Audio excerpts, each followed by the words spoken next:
আসসালামু আলাইকুম। সবাইকে আমার YouTube channel Shamima's cooking recipes এ স্বাগতম এবং 2024 নতুন বছরের শুভেচ্ছা। আজকে আমরা দেখাবো সাবুদানার একই রেসিপি দিয়ে কিভাবে পায়েস এবং ফ্রুটস ডেজার্ট পরিবেশন করা যায়।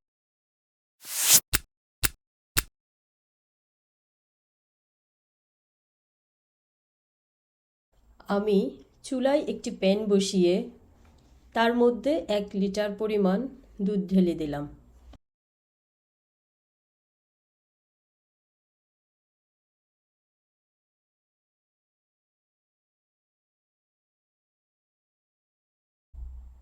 এখন আমি এর মাঝে 5টি এলাচ এবং 2 টুকরো দারুচিনি দিয়ে দিব।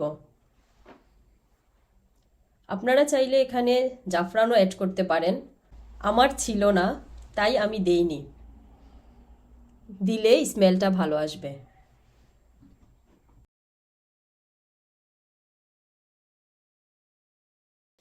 আমরা অপেক্ষা করব দুধটা ফুটে ওঠা পর্যন্ত।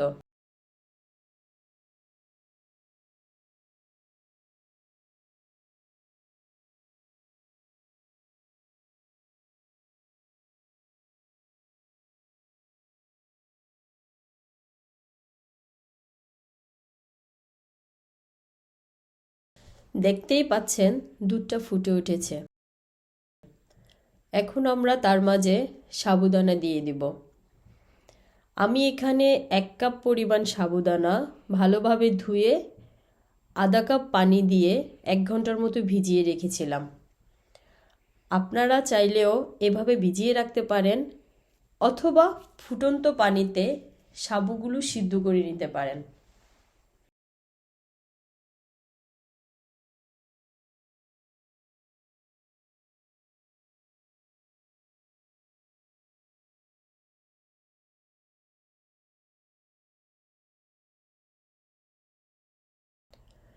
সাবুগুলো যেন প্যানের নিচের দিকে লেগে না যায় তাই কিছুক্ষণ পর পর নেড়ে দিতে হবে।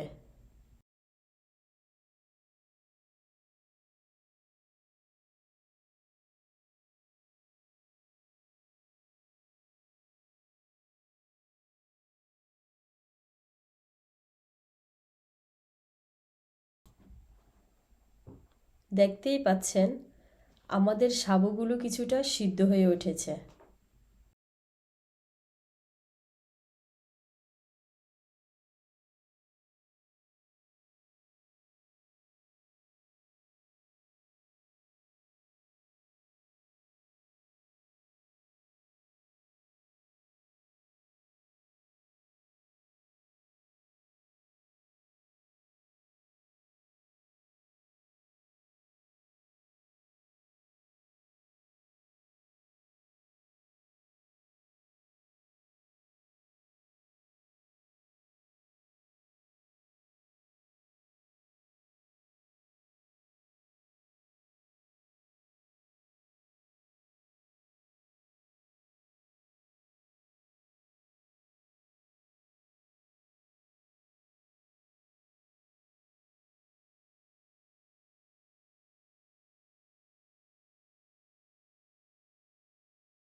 এখন তার মাঝে কিছু বাদাম দিয়ে দেব। বাদামগুলো আমি কিছুটা আধা ভাঙ্গা গুঁড়া করে নিয়েছি, আপনারা হয়তো দেখেই বুঝতে পারছেন। তারপর নারকেল গুঁড়ো দিয়ে দিব পরিমাণ মতো। আমার নারকেল গুঁড়োটা প্যাকেজ করা এবং শুকনো ছিল। এখন 1 কাপের চেয়ে একটু কম চিনি দিয়ে দিলাম।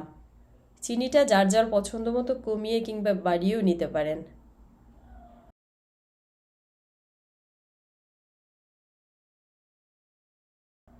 এবং সব শেষে 1 চিমটি পরিমাণ লবণ দিলাম।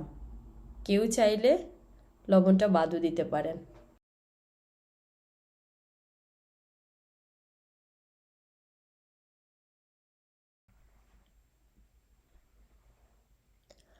আমার রান্না প্রায় শেষ পর্যায়ে।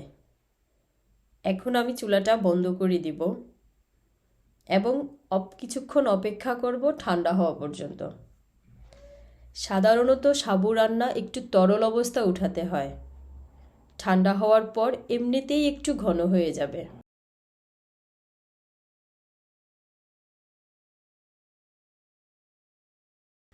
আমাদের সাবুদানার পায়েস রান্না হয়ে গেছে।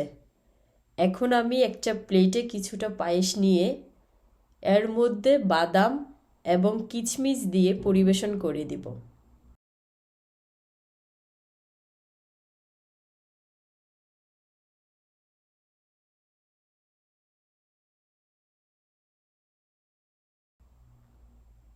হয়ে গেল আমাদের সাবুদানার পায়েস।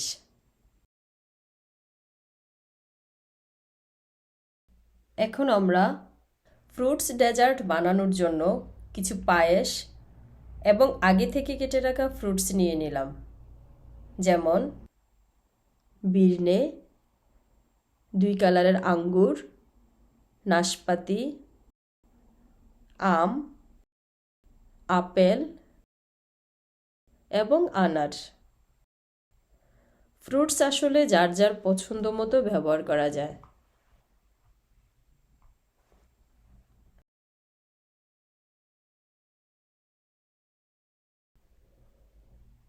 এগুলো আমি ভালোভাবে মিশিয়ে নিলাম এবং আমার ফ্রুটস ডেজার্ট তৈরি হয়ে গেল।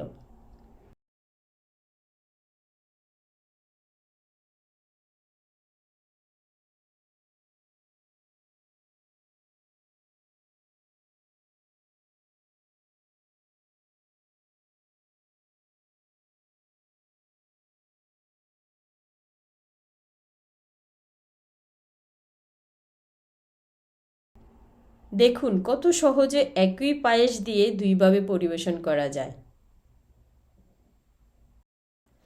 আশা করি রান্নাটি আপনাদের ভালো লেগেছে। সবাইকে ধন্যবাদ।